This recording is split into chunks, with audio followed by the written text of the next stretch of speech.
Eh bien, bienvenue à nouveau, reprenons et je vais présenter maintenant les erreurs 3 et 4. Donc, entrons dans le vif du sujet et voyons exactement de quoi je veux vous parler ici.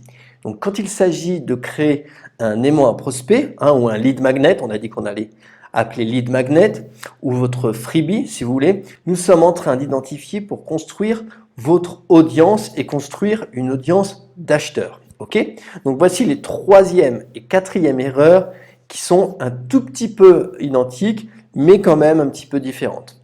Donc tout d'abord, la grande erreur que les gens font en fait quand ils créent leur freebie, c'est de créer leur freebie en premier. Ok, ils sont là, oh d'accord, c'est génial Maxime, ils se sont arrêtés en fait à la dernière vidéo, d'accord, et ont commencé à écrire un PDF de 400 pages ou plein de vidéos. Donc là, attention, vous devez créer votre freebie en dernier et pas en premier, comme on l'a vu, dans toutes les vidéos précédentes. N'oubliez pas qu'il faut partir de la fin en premier. Donc, je peux pas vous dire combien de personnes j'ai vu faire la même erreur et j'en suis aussi coupable car je l'ai fait aussi cette erreur donc à mes débuts, donc de créer mon freebie en premier, mais c'est une grave erreur. Il faut le créer à la fin, s'il vous plaît. Donc parce que passer des mois à travailler sur le lead magnet qu'ils ont finalement en fait mis en ligne et puis en fait ils se sont rendus compte que c'était pas ce que les gens voulaient, ou alors que les gens téléchargeaient leur lead magnet mais il n'y avait pas de vente. Encore une fois, commencez toujours avec la fin en tête, s'il vous plaît. Donc on doit découvrir si les gens veulent vraiment ce lead magnet. Les gens ont tendance aussi à créer du contenu avant de créer le marketing. Donc ça, c'est notre quatrième erreur. Donc vous l'avez compris, il faut toujours commencer avec la fin en tête, c'est-à-dire l'offre que vous mettez en place. Puis il faut passer au marketing et à la copie, au copywriting, d'accord, du lead magnet avant de le créer. Ça, c'est super, super, super important. Donc, si vous créez un incroyable contenu et qu'ensuite vous essayez de trouver un moyen de le commercialiser, eh bien, c'est un peu comme si vous essayez de mettre un carré dans un cercle. Donc, c'est toujours bien plus efficace de commencer par le marketing en premier. Il faut ensuite vous créez le contenu autour du marketing.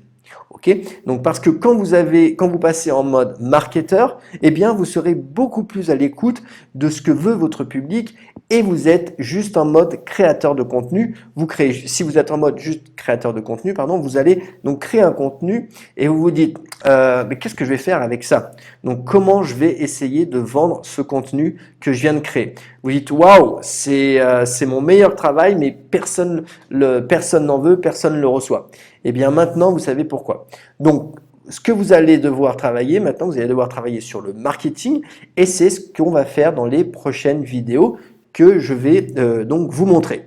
Elles sont simples et elles vous donneront quelques exercices à faire, mais à ce stade, vous devriez avoir quelques idées de ce que vous pourriez être, de ce que pourraient être, de bons lead magnets, de bons aimants à prospect. Donc, je vais vous laisser choisir. Encore une fois, vous ne devez pas vous limiter à un seul lead magnet, freebie. Si vous me demandez, Maxime, quel est le meilleur lead magnet dont j'ai besoin, le meilleur lead magnet pour moi? Eh bien, je suis la super mauvaise personne à qui demander parce que je ne suis pas votre avatar, je ne suis pas votre public et je ne sais pas ce qu'ils veulent exactement. Donc, dans une prochaine vidéo, une fois qu'on aura tout ça, je vais vous donner un exercice pour que vous puissiez le tester vous-même avant de prendre le temps de le créer. D'accord? Et ensuite, eh bien, vous pourrez trouver le support idéal pour vous. Vous allez voir, ça va être génial et vous feriez mieux de tester avant plutôt que de simplement demander ou à vos amis ou à votre ami, votre petite copine, votre petit copain, votre conjoint, ce qu'il aime. Laissez donc votre marché vous dire quelle est la meilleure solution pour vous. Ok? Mais avant de faire ça, on doit en quelque sorte décomposer la façon dont on va présenter ce lead magnet. Donc, ce à quoi nous pensons est ce genre de lead magnet, ce petit morceau de contenu qui, comme nous l'avons identifié en fait dans la dernière vidéo, est quelque chose de super bien et que les gens paieraient pour avoir. Et ensuite, c'est soit quelque chose, comme on a vu, qui introduit le véhicule de la croyance domino ou qui est la première étape du résultat spécifique escompté. Donc comme ça par exemple, obtenir vos 100 premiers prospects, ça c'est spécifique, ok? Mais comment on peut le dire avec des mots, hein? Comment on le positionne, comment on suscite l'enthousiasme des gens. Donc il y a 3 choses qu'on va regarder spécifiquement. Il y a le titre, d'accord? Alors un titre, ça peut être American History, ça peut être Amazon, ça peut être le rapport des consommateurs. Ben, ça c'est aussi le titre, hein. Il y a la baseline qui est beaucoup plus descriptif, ou le sous-titre comme vous l'appelez. C'est la première chose qu'une personne va voir quand elle va arriver sur votre landing page pour s'inscrire à votre lead magnet. D'accord? La baseline, elle va attirer leur attention, elle va leur dire ce que c'est, elle va répondre à certaines de leurs plus grandes objections et les faire naviguer sur la page pour qu'ils cliquent inévitablement sur le call to action, le bouton pour télécharger le freebie et qu'elle devienne donc un lead. Mais avant même de regarder la baseline, nous devons regarder l'accroche.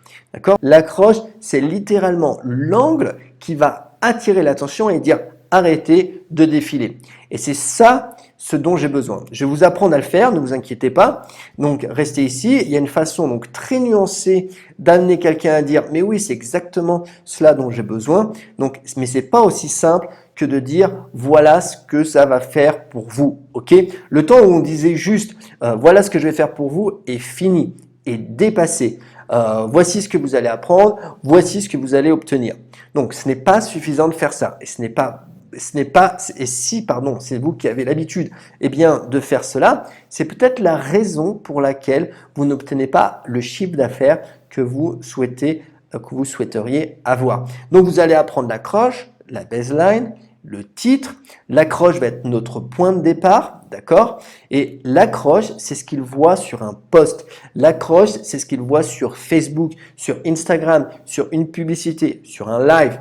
Ensuite, bien sûr, cela engendre du trafic, puis cela engendre des leads et cela déclenche la vente. Notre fameuse méthode TLC. Donc, dans les prochaines vidéos, je vais décomposer donc chacun de ces éléments.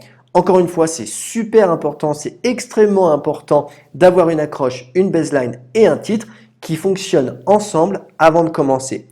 Et donc, on va travailler sur la création, on va travailler là-dessus avant de commencer à travailler sur la création du contenu. Donc, très bien. Voilà ce que nous allons commencer à faire. On est prêt, on est super excité et on se retrouve donc dans la prochaine vidéo. Prenez soin de vous.